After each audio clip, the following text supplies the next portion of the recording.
Kirsty DeGrushy. Thank you, Nelson. Thank you all for coming this evening. So I'm the head of Move More Jersey at Jersey Sports, and we are a not-for-profit charity and an arm's length organisation of the government, and our remit is to get more people active, as you can probably guess.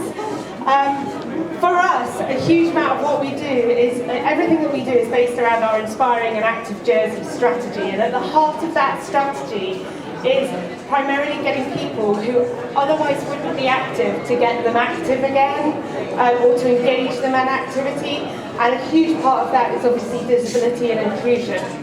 So in all our programmes, we look to be as inclusive as we can do, but we also have a wide range of programmes for those that do have a disability. And as you can probably see down here, Stuart is modelling beautifully for us. This is one of our adapted bikes. You may have heard about our cycle centre, the Cycle Without Limits centre. We set that up last year with funding from various charities. Enable Jersey were a key funder within it, Ocarian, and we've got now over 34 adapted bikes, which means that we can pretty much get anybody cycling. I think we're yet to meet someone who we haven't got cycling. So that's really exciting, and in fact, and he's going to hate me for this, but Nick, who's mingling around tonight, recently he came to us a year ago, only really been able to cycle two laps on a hand bike, having not been on a bike for many years. And 2 weeks ago, Nick completed a marathon on one of our hand bikes, and raised over £2,000 for ACORD and CWL, which is just incredible. Shows the power of what you can achieve with the right things around you and the right support around you. And so we're really excited to be here tonight. We've got our Disability and Inclusion Officer Claudia here with us, and Sean, who's our Volunteer Programmes Officer. So please do come and talk to us and come and hear more about what we do. Thank you, Kirsty. Ladies and gentlemen, Move More. Their stall is over here on my right. Please pop down and see the guys. Be nice to them, and I'm sure they'll inform you of everything you need to know. What's next? Ooh. We've got Malcolm Ferry and Sean Ponting. Okay. Good evening, everybody. Good evening, everybody. I know you'd like to talk to each other, but this is interview time. Order! Order! Order! Very assertive, isn't it? Thank you. I know you like to talk to each other, and there's plenty of time for that to come.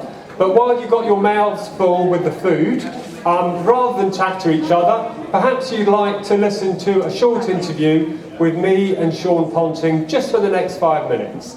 So, Sean, tell me a little bit about the job that you're doing now, and if you will, your lived experience that got you to the position of where you are now in the charitable sector. Thanks, Malcolm. I joined Enable Jersey back in March, having worked in social care on the island for the last 15 years and the charity sector for the last 4 or 5. My own personal experience is a very rich one, really. I grew up with a disabled dad, who sadly I lost when I was 12, and I think for me that kind of put me in a place where disability didn't scare me, and I think that sometimes is an issue for people.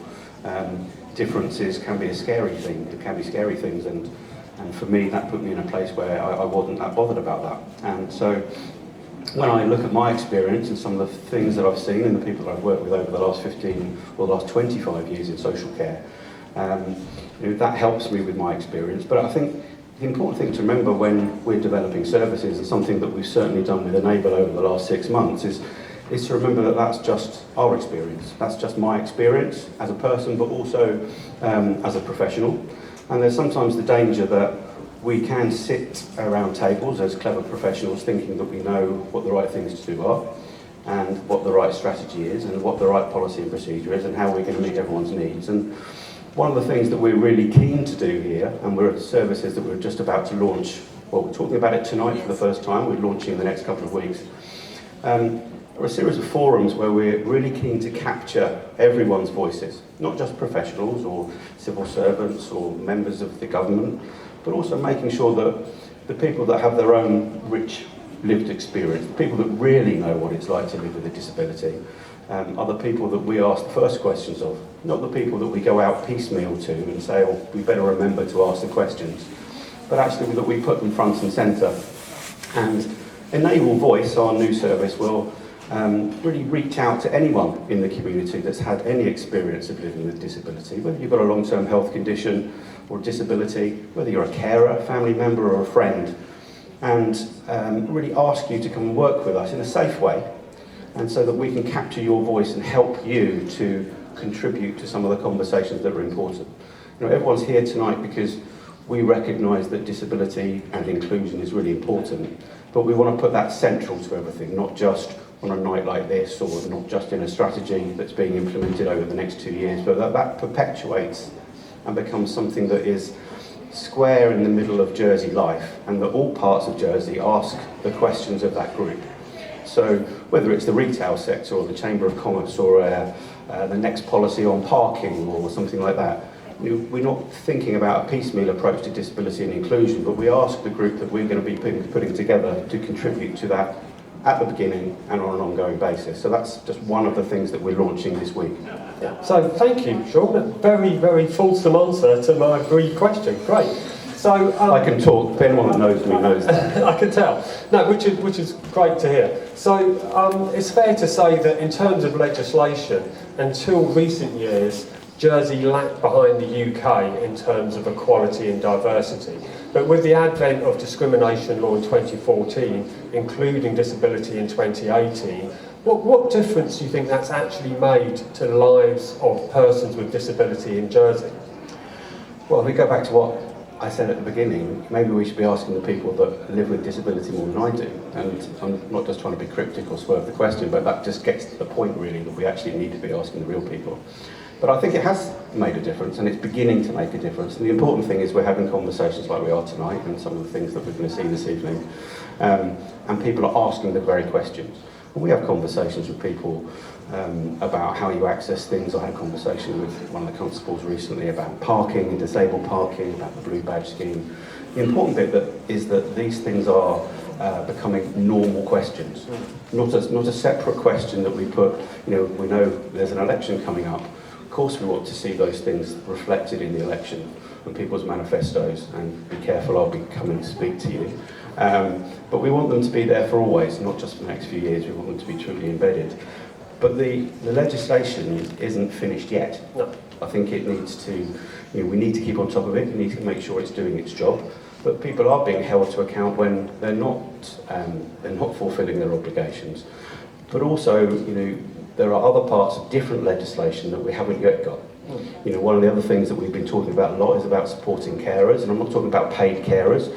It's great to see there's a campaign in the press this week to try and recruit and help recruit 100 new home carers. That's fantastic and well needed, but I'm talking about informal carers, we're talking about family carers, the husbands, the wives, the children's of this world that care for people with long-term health conditions and disabilities. And we know that if we don't support those people, then our economy frankly goes down the toilet, and we're going to have real problems. So what we really need is every member support to develop a carer strategy and carers legislation that makes carers, again, front and central, and people who have their own rights for an assessment and their own rights to support, which we don't currently have in Jersey. Thank you. So one last question, because we are running out of time, Sean. So if you can be fairly brief on this one, if you can.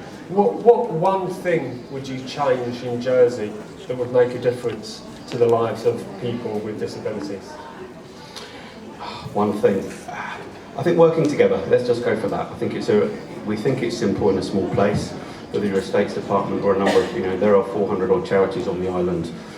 We need to work together. We need to listen to each other and sort of break down some of those overlaps and say what value can we add to each other as opposed to creating something new. So let's talk to each other, keep talking, and I think if we do that, we can make Jersey a very inclusive place to be proud of.